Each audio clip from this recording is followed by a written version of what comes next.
Chapter 10, Microbes in Human Welfare. So, first, in household products, we use many microbes. Like, for example, first is curd making. In the curd making, the lactobacillus bacteria, which is also known as lactobacteria, lactic acid bacteria. So, this bacteria at a optimum temperature convert the milk protein, and or we can say partially digest the milk protein, and then the milk coagulate in the form of curd. Second is dough. In the dough formation, we also use some microbes, like for example dosa and idli dough. For this dough, we use bacteria for the fermentation, and that's why this dough will ferment, and we can make the fluffy dough for idli and dosa. As well as for the bread dough, we use a yeast that the biological name of yeast is Saccharomyces cerevisiae. This yeast ferment the bread dough, so there the CO2 formation occur and dough become fluffy. Third is cheese. In the formation of cheese from the milk, we use a bacteria that is named Propionibacterium shaloni. This bacteria convert milk into the cheese. Industrial production. First, we use microbes in the fermented beverages. So, for the fermentation, we also take Saccharomyces cerevisiae, which is a yeast, for the fermentation of fruit juice into the wine, beer, whiskey, and rum, etc. Second is in the formation of antibiotics. So, antibiotics are the chemical substances which can retard the growth of microbes in your body or in any environment. So, the first antibiotic which is discovered is the penicillin.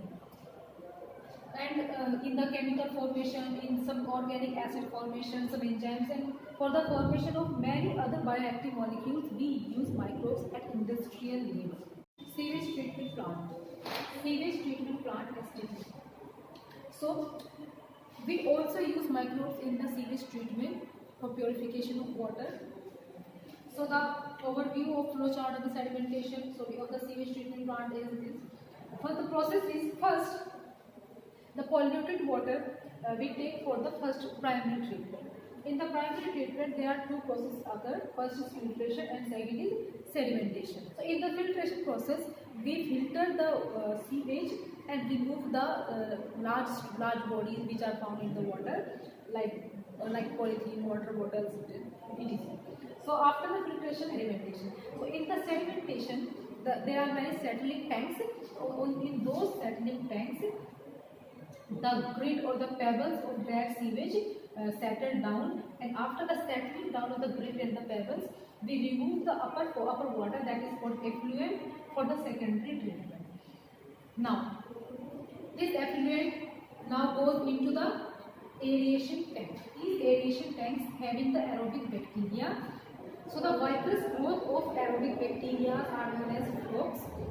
In the aeration tank, these aerobic bacteria consume all the organic material found in the sewage, and after consuming the organic material, the organic matter, gradually the BOD, biochemical oxygen demand of that liquid, of that effluent, will decrease at an optimal level.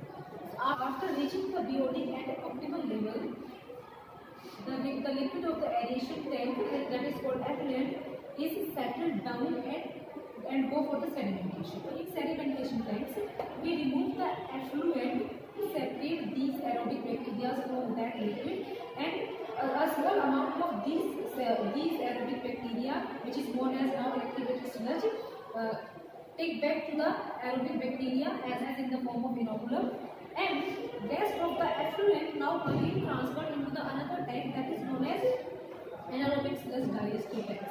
These tanks contain a different type of anaerobic bacteria.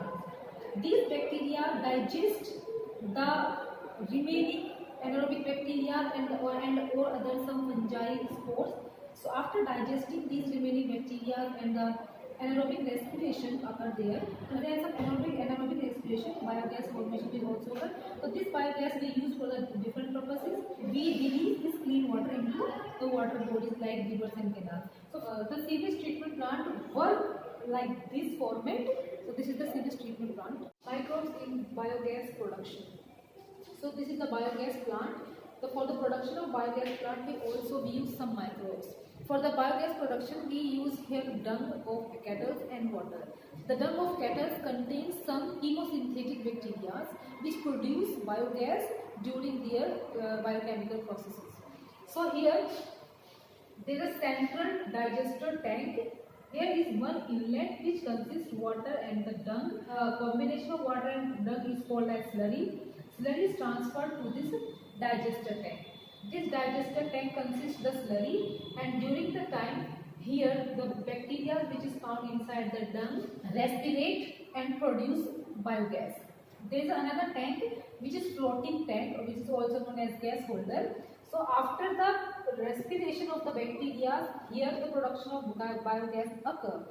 So from the production, this floating tank float, and here this floating tank store the biogas. After storing the biogas, this biogas is transferred to the use of for different purposes. So this is outlet. There is another outlet. The excess of slurry. The excess of slurry is removed and transferred into the another small tank. This is known as sludge. So, and this sludge is furthermore used as a fertilizer, used as a manure.